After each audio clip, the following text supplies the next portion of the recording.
You're tuned into the eCarrierCheck channel, where we bring you the insider tips, tricks, and insights to drive your sales and logistics business to new heights. Each week, your hosts, Jared and Nate, sit down with the top professionals in the industry, diving deep into everything from prospecting and cold calling to maintaining carrier relationships and maximizing your bottom line. Learn real-world strategies, hear success stories, and get actionable advice you can implement in your business today. So buckle up and get ready for an entertaining and informative ride. This is the eCarrierCheck channel, your source for can't-miss logistics intelligence. Stay tuned.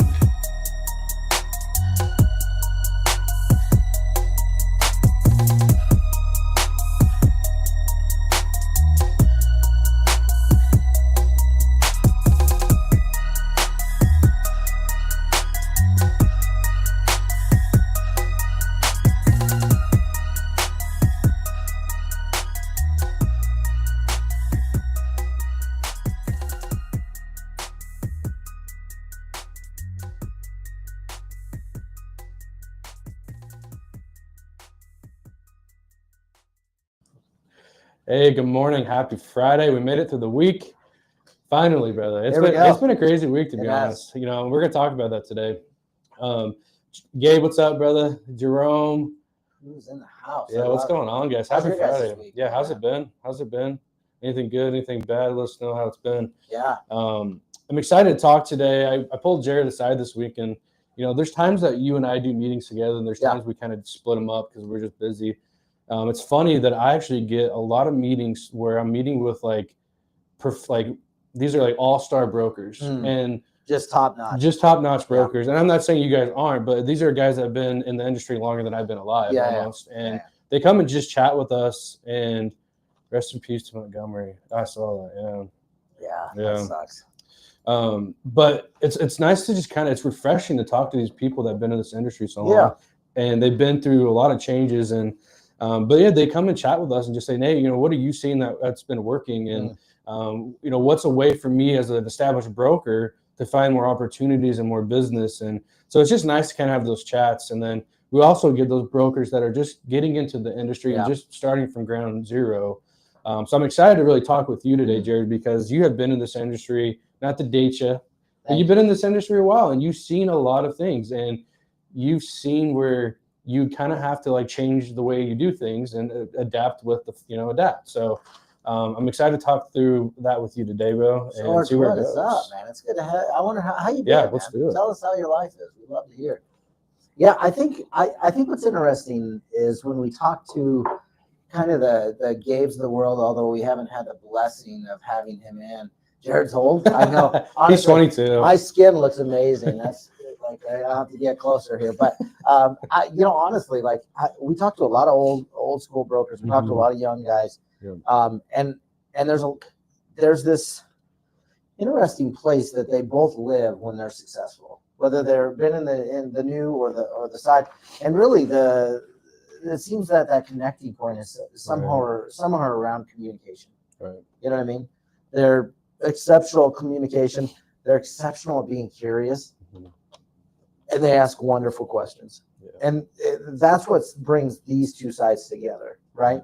It's just, having those old school guys go, oh, let's call and let's have a conversation, versus the new guys going, well, let's use some technology and talk through this, right?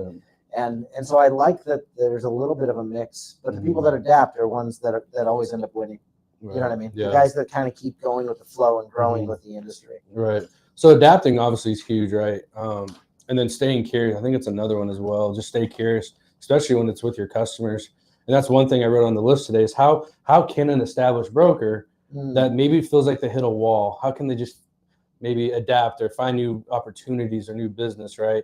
So as an established broker and you hit that wall, what comes to mind, Jared, of what we should maybe start doing to adapt or to make a change to start finding those opportunities? Yeah, I think this is interesting. When NIL first came out in college football, right?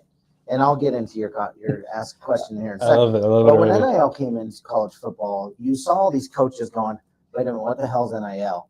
And they were like, oh, we can pay these people. Let me figure this out. Let me understand this. And they started to ask a lot more questions and surround themselves with the right people, right? Mm-hmm. You know who struggles with NIL that's like you're starting to see that they didn't adapt?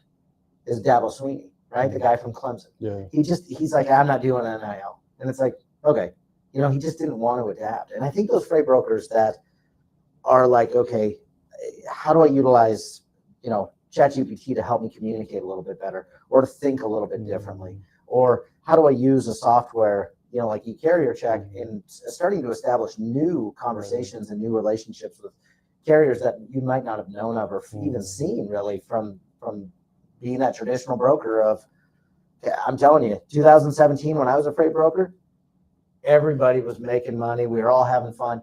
You call the shipper. Oh, you have freight? Oh, okay. Let me post it up. Everyone's making $500 rates. You got pinky up, drinking coffee. Just coffees and just friggin' enjoying life, right? We didn't even have Zen back then, right? You know what I mean? Like this is prior to Zen world, which is crazy if you think about it. I didn't know this world existed without Zen, but it's one of those things where you just have to constantly be willing to adapt and change and claw your way forward. Yeah. And that's something that you can get stuck wildly easy in just little things. It can be the way you source carriers. It can be the way you communicate. It can be just your pipeline. Well, I've always done it this way. Boy, howdy. You've got to get in that mindset of, is there a better way? Right. And just always be hungry. Right. You know, and I think this adds to what you're kind of saying too. You know, Gabe says to be consistent and creative in your approach. Yeah. 100%. You got to build trust faster too, as well. Yeah. Even like George, how are you adapting to today's world? You know, George has been around. George Gomez has been around for a while. How are you, brother? How are you adapting to it? And even Jerome Jones, you know, this cat's potentially one of the greatest in North America, uninspected carrier that's out there, right? Hazmat cat, this guy's willing to hustle. But how are you adapting? Because what you did last year versus this year is different, right? So it'd be interesting to understand that from you guys' perspective. Throw it in the comments. We always like to hear. Yeah, for sure. Yeah, that's something too. If you feel like if you hit a wall, what are some changes that you made that maybe worked for you? You know, one thing I did write on my list, as an established broker, you probably got customers, right? Yep. What can you do with those customers now? What should they be asking, or what should they be doing? If they, like I said, if they hit that wall, let's go revisit our current customers. You know, what can they be asking? That's a great question. I love this question because sometimes it's no different than, have you ever felt like you're in a relationship and they just become a roommate? It's a logistical thing, right? You want it to be more than a relationship or more than your roommate, right? You want it to actually be your wife or your girlfriend or boyfriend, right? I think what's wildly interesting about like brokers that are out there talking to their shippers and they've been around with their shippers for a long time is going 7 up and 7 down. And what I mean by that is establishing relationships beyond the point of who you have. Maybe that's going out and visiting them and saying, hey, who in your business handles your inbound, or who handles the purchasing, or is there any raw material you're bringing in? You want to grow as a broker, grow with your current clients, right? But grow in other areas and know more people. Maybe it's accounting, things like that. And so I think you still have to continually ask better and better questions. You know what I mean? You're only as good as the last question you ask. And when you've got that established relationship, going to them going, hey, what's this year look like? What's been the most challenging thing last week? And now you don't have to do this every week, but every quarter you should be sitting down with them going, hey, what worked and what didn't? How can I change, or how can I adapt? Because your business is changing, and how can we do this step differently? You guys want different communication? You know what I mean? Because somebody new and shiny is trying to get your business all the time, right? How do you adapt to make sure that you continue to show trust real quickly, right? And ask those different questions so that you can establish relationships at multiple levels and in multiple departments. So up and down. Yeah, I like that too, because hitting up the receivers for my clients, ask about shipping, packaging, or anything inbound they're paying for. Yeah, exactly, man. Yeah, I love that. I love George's comment up there. He says, I use Claude to write a quick book I send to clients to switch it up.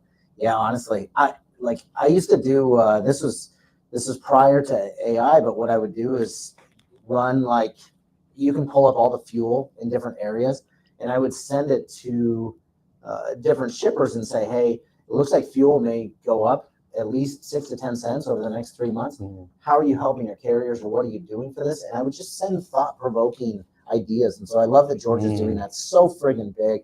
I'm such a huge fan of doing that, because that's just adding value. Yeah. How do you add more value to your shippers? Yeah. That's the goal. Every single day you should be asking. Yeah, I like that too, because I know I definitely talk with a lot of people. They're like, "Nay, this pipeline's kind of pissing me off this week." Oh, yeah. You know, I have really good shippers in here. I'm just not finding any luck. So I think changing it up a little bit, reconnecting with your current shippers and clients, and just taking everything you kind of mentioned, and George as well. Constant hunting is a very underrated way to prospect, especially your W2. Yeah. Yeah, honestly, constant every single load you should be. This was what, when I was like grinding as a broker, right? I would look at the OD pair, origin and destination, just for the sake of clarifying it, and I would look and establish 7 shippers around him. Okay. Then I would do the same thing, and I would just get on Google Maps. This is before Google Maps was like crazy. Like, you get on Google Maps, and I'd find 7 other people. Okay. And then I'd do the same thing on the other end, and I would day prospect, and I would call each of those people and say, hey, I'm picking up over at Landon's Industrial, and I just wanted to give you heads up. We offer flatbed service. It's not a sales call. I'm just letting you know this is what we do. Right. And I wouldn't actually try to sell anything. I would just let them know what I was doing. And I'd do the same on the other end. I tell you what, I would get people in that spiderweb concept so many different times. So just once you get the OD pair, zero in on Google Maps, find 7 people, and just let them know that you're picking up. Yeah. You don't even have to do anything else other than that. Right now, today's world is a little more noisy, a little louder. But I love establishing connections on like mutual social sites. So like LinkedIn, or, sometimes people don't, Facebook and professionalism kind of don't go exactly together. Yeah. Hit me up on Insta, right? It doesn't work that way. But I do recommend, hey, this is what I do. I show my trucks on Insta, on LinkedIn. Let me know if we can connect, and away we go. So that's something to take in the way. I like that spider web concept. Yeah. That's really cool. Let's see what George said here. Yeah, I'm asking my clients if they have any referrals they can recommend. Yeah, that was actually gonna be my next thing, was asking your current customers, your clients, for referrals. Yeah, and I would take it one step further too, Gabe. And I know Gabe is not in the operational game. If you ever go soup to nuts at some point, right? I think this is wildly interesting to ask carriers, hey man, I appreciate you running this load for me. Is there any clients that you guys want, or that would fit you, or you've always said, man, I wish I could get in with that guy? These guys are driving by all those, all those shippers. We're sitting behind a phone, we're sitting behind a computer. And sometimes it's hard to get out, to Luca, Mississippi, right? And so asking your carriers the exact same thing is wildly interesting. You'll see and hear some of the most interesting prospects that you might not have heard of. Yeah, especially if the carrier's already been there. I would just ask, tell me what you liked about that place, and then use that on a sales call. Hey, my drivers love your facility. People are super nice. Yeah. Love that, you let the drivers come out, use the restroom. You got a vending, whatever it is, right? Yeah. So yeah, I really love to ask your carriers and see. We'll see where that goes. I always thought it was interesting when we built eCarrierCheck. I was in this transition of brokering and selling software and doing those things. And my number one client, which was moving anywhere from 10 to 18 loads a week, is still not on eCarrierCheck. We still don't even have their data. Not that we've stopped it, we just haven't seen them. And so when people are thinking, God, are there some shippers out there that aren't getting as many calls? Yes, there are. But you got to be resourceful and look at it. And I honestly, it's always been amazing to me that they've never shown up. And I've been waiting. I'm like, God, you'd think they'd pop in here.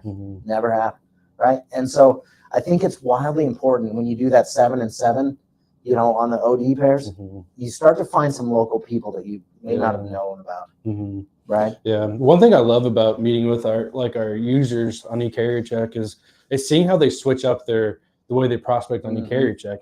I met with a young man earlier this week, and he was like, Nate, I was actually going after mega shippers, and now I'm looking for the smaller mom and pop shops, because I'd rather have 10 of those than one big customer. Yeah. So I was like, all right, switch it up, man. Let's show you how to run the site and find you some of those smaller guys and start calling. So I see it every day that people are switching up their prospecting on eCarrierCheck. Absolutely. Which I love. And when, we talked a little bit about AI here a moment ago, but doing that exact same thing, 7 and 7, is wildly interesting to do on ChatGPT now versus how my mind used to work on Google Maps. Google Maps and ChatGPT would allow me to kind of, now I can really pair it up and make a really dense list. So that's huge. I'm having a rough day. I call people in Oklahoma. They're so polite, never a bad call. Oh my gosh, I used to say this about Canada. Oh my gosh, that's so funny. I love that, because I would used to call people in Canada all the time. I'd be like, God, these people just want to say hi and have a conversation.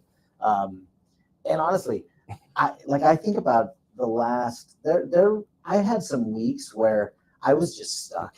I mean, we're talking week after week. It just nothing was working. I couldn't communicate with anybody properly. I was just off. You just kind of keep showing up, and things will change, and maybe it takes 3 weeks, maybe it takes a month, but just keep showing up. One thing earlier too, I was talking about finding gaps in the industry. How does someone look for those gaps, or what kind of gaps could they be looking for? I mean, it could be anything. I know there's probably a lot that maybe come to mind for you, but maybe throw out a few that you maybe picked up on. When it comes to gaps, I'm always a big fan of, I always go back toward raw material, right? Anytime you're dealing with a large, shipper or a mid-sized shipper, they most likely are bringing in raw material. And that could be steel coils and they make it into railing, or that could be, they need friggin' soda ash and they're bringing it in pneumatics, right? But I love having those conversations when I'm in the retail world or I'm in a semi-distribution world. I always have loved talking with them about reverse logistics and understanding what they're doing to get their freight back from their clients. I think those are interesting conversations that a lot of people aren't necessarily having. Some people are, but not right away. You know what I mean?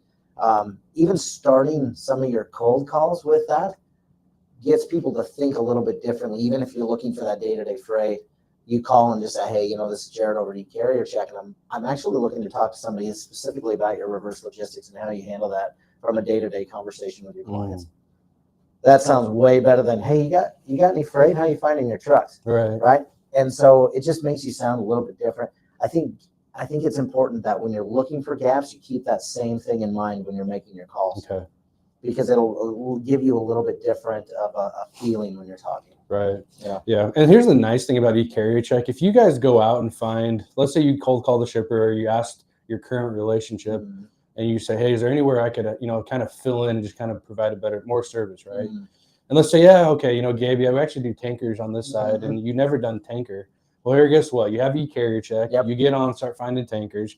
If you're not really sure what questions to be asking, obviously hit us up. Give us a call. ChatGPT, whatever. But I just always tell people, don't ever pass up on an opportunity because you've never done it.